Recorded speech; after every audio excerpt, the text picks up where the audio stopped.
Welcome back to the channel. I'm very pleased today to be able to finally show you the install of my Inrico TM7 in my car. So I've decided that because I've got a tablet coming my way, I'm going to be using the tablet as my main Zello device for the shack, and for the car I decided to use the Inrico TM7 because, well, I've got it and it's not really doing anything else, is it? I've got this handy little Bluetooth Inrico speaker mic to use, should I wish. Also got the standard stock microphone, which works really well. Very pleased with. I've got various handhelds also.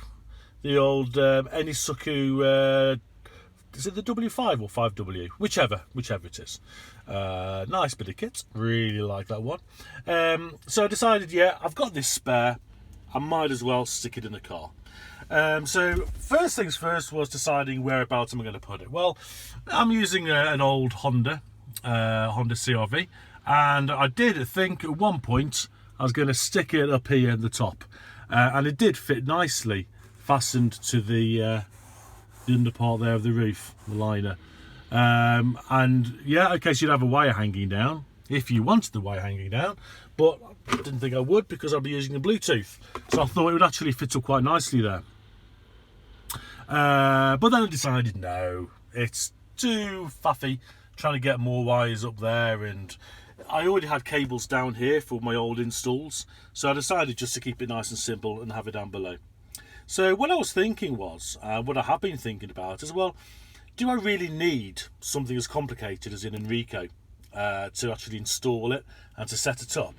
It's going to need internet access, and I don't have a spare SIM card because the spare SIM card I use is fitted into my everyday carry W5. So I didn't want to get a new SIM card, so I thought, well, I've got this MiFi device that gives me internet, I get loads of data, just use that. And then I thought, well, that's an extra thing to plug in, an extra thing to charge, and it didn't seem really worth all the hassle. So I thought, why not just use my iPhone, which I use every day. It's got a holder there when I'm driving, it all sits in there. I use it for sat nav and everything else. Use that for my comms, and again I can use this connected to the iPhone, and I thought that's so much easier. But then I realised, well, the problem with that idea is that as soon as I get a phone call and it's connected to my car stereo, it's going to interrupt things, isn't it? And if I'm using, as soon as I step into the car and turn the engine on and the stereo comes on, the Bluetooth kicks in from the stereo and it would just conflict with each other. So I decided, no, not a good idea. You do need a separate device. So I thought, yeah, I'm happy with that. Definitely, let's go towards installing this bad boy in here. And I did, and I'm really pleased I have. It's so tiny. That's the one thing I love about the Inrico. It's such a small device. If you can see that there, probably not as well. You can see the depth, but you all know the depth of it anyway. You know the size. You've probably all seen the Inrico TM7. So I'm happy. It's really good. So what I've done, I've fastened the speaker, also the microphone, on the dash. This is actually where my other microphones used to go. If you've been following my channel for a while, you know that I've had various UHF, VHF and HF radios installed into this car, and I'm always putting things in and out. And over the last few weeks I've been taking everything out because I was going to sell this car. And then I came to the conclusion that no, I don't want to get rid of it. But it's too late, I've already taken everything out. So I put the Inrico back in, and all the wiring's still in place for the power. So that's what we're using now. So very, very happy with it. So for the time being, I have it connected to my MiFi device. This is a 4G on the 3 network. And if I don't have it with me, or if its battery's flat or whatever, then I can just take the power. I can just take the Wi-Fi from my phone, turn my phone into a hotspot. So I've always got internet access with me anyway. So yeah, what the heck. So the idea that I thought was, I do like the microphone, to use this one here. Sorry about the gaze, by the way, from the light in front. It's not ideal. So yeah, I don't have to use that one. And if I'm going to be using or having quite a bit of a chat whilst I'm driving, to be safe, all I need to do is to turn the Inrico speaker mic on and then give that a couple of seconds, and that will automatically connect to that device there.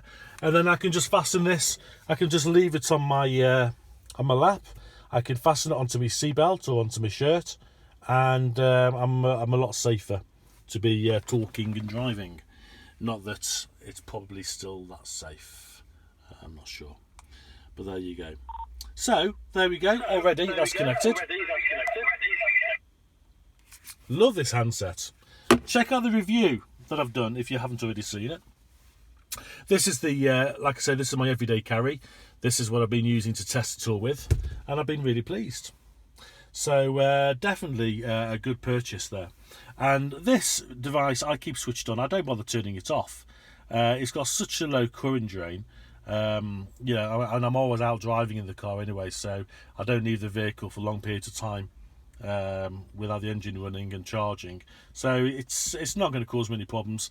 I've got quite a sturdy battery in this vehicle, and I always used to leave radio equipment on for a couple of days at a time, and never had any problems. And because this is such a low powered device, it's great. So very happy with it, very happy.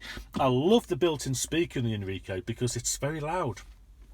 It's got a very in-depth volume to it. You know, the audio is very deep, and it's very clear. Really happy. The only, shall I say, criticism? Yeah, I will. The only criticism I've got is the screen, which I've mentioned before when it was in the shack. It's a little bit fiddly to try and program, and if you're having to type in sort of passwords for Wi-Fi's, or you're trying to search for a group or something by typing in, it can be really fiddly, and it's not the sort of thing you can do whilst driving. If I was driving and I'd pulled over at traffic lights and I was stationary, perhaps I could go through my contacts and select a contact I wanted. That's not too bad, but to actually program in on the keyboard here, it's a bit of a nightmare. But I reckon, you know, just having it set up and using it as you want to, like this, it works really well. Generally, my channels, I've not programmed this fully yet. I've got 2 channels programmed in. I've got a few more to go in yet. Both switched on, both connected to. So you know, it's really easy just to select which one I want, which talk group I want, etc. So very happy with it. Anyway, so that's my install. I'm going to see how I get on with this over the next week or so, and then I'll give a further review and a further update then. Right, thanks for watching, and I'll catch you next time.